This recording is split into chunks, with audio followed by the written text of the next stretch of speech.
నేను డ్యూటీకి వెళ్తేప్పుడండి దోవలో చాలామంది నన్ను లిఫ్ట్ ఇవ్వమని చెప్పి అడుగుతుంటారండి.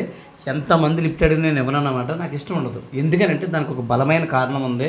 కొన్ని రోజుల కిందటంటే నేను డ్యూటీకి వెళ్తుంటేనే ఉదయం 9, 8:30 టైంలోని నేను మా ఊరి నుంచి వేరే ఊరు డ్యూటీకి వెళ్ళాలి. వెళ్తుంటేనే ఏముందంటే ఈ దోవలోని మాకు చిన్న ఊరు తగులుతుంది. ఆ ఊరిలోనే ఏముందంటే బోర్డు స్కూల్ ఉంటుందండి, హై స్కూల్ ఉండదు. అయితే ఏముందంటే ఆ ఊరు నుంచి ఆ పక్క ఊరికి వెళ్తుంటారు అనమాట పిల్లలు. వెళ్ళేటప్పుడు ఒక 11 సంవత్సరాలు 12 అయితే 10 సంవత్సరాలు ఉంటాయేమో కురగాడు. అన్న లిఫ్ట్ కావాలని అడిగాడు. సరే అని చెప్పేసి నేను ఏం చేశానంటే ఎక్కించుకున్నాను. ఇది దోవే కదా, మన పనిగడికి తీసుకెళ్ళకలేదు కదా, దోవలోనే కదా దింపేద్దాం కదని. అయితే ఏమిటంటే ఈ కుర్రదవా సరిగ్గా కూర్చోవాలి కదా, సరిగ్గా కూర్చోలేదు. నేను బండి మామూలుగా వెళ్తున్నాను, అంటే పెద్ద స్పీడ్ ఏమి వెళ్ళను. నేను మామూలుగానే వెళ్తున్నాను. ఇది ఏం చేస్తుంటే స్కిడ్ అయి బండి మీద పడిపోయాడు. ఎలా పడ్డాడో నాకు తెలియదు. వెనకాల ఏం జరుగుతుందో నేను అబ్జర్వ్ చేయను కదా.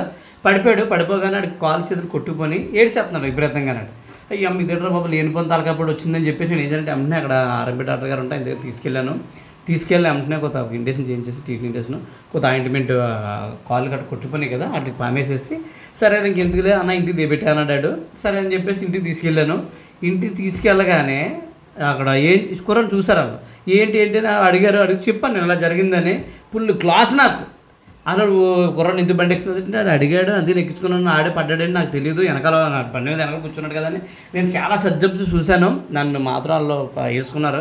బూతులు కూడా ఆడారు. చాలా క్లాస్ పీకేశారు. అది చెప్పి అక్కడ ఏదో సబ్జెక్ట్ వేసేసి నేను డ్యూటీకి వెళ్ళాను. డ్యూటీకి వెళ్ళిన తర్వాత లేట్ అయిపోయిందని అక్కడ మా మేనేజర్ క్లాస్ నాకు 2 క్లాసులు.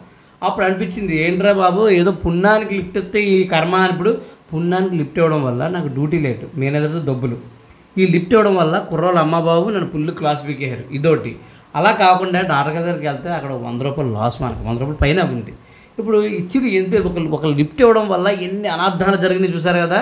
అప్పుడు అనిపించింది ఇక లైఫ్లో ఏ ఎదవకి లిఫ్ట్ ఇవ్వకూడదు అనిపించింది నాకు నిజంగానే. అసలు ఇప్పుడు నేను డ్యూటీకి వెళ్ళినప్పుడు కూడా చాలామంది స్కూల్ పిల్లలు గట్రా అడుగుతారు నన్ను లిఫ్ట్. అసలు ముసలోళ్ళు అడుగుతారు, అసలు ఇవ్వను. ఎందుకంటే జరిగిన పరిణామం మామూలు కదనమాట. మన బండి మీద ఏమైనా జరిగినా దానికి మనమే బాధ్యులం కదా. అన్న నీకే జరిగినాయి అంటే జరిగింది కాబట్టి నేను వీడియో చేసి చెప్తున్నాను. అంటే అందరికీ ఎలా జరిగిద్దని నా ఉద్దేశం కాదు, నాకైతే అలా జరిగింది. అప్పుడు మన టైం బాగోలేదు అనుకుంటాను. కాబట్టి అప్పటి నుంచి నేను ఇప్పుడు దాకా ఎవరికి లిఫ్ట్ ఇవ్వనండి.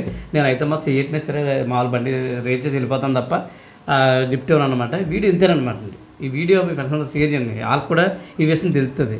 అలా వీడియో లైక్ చేసి మన పేజీని ఫాలో చేయండి.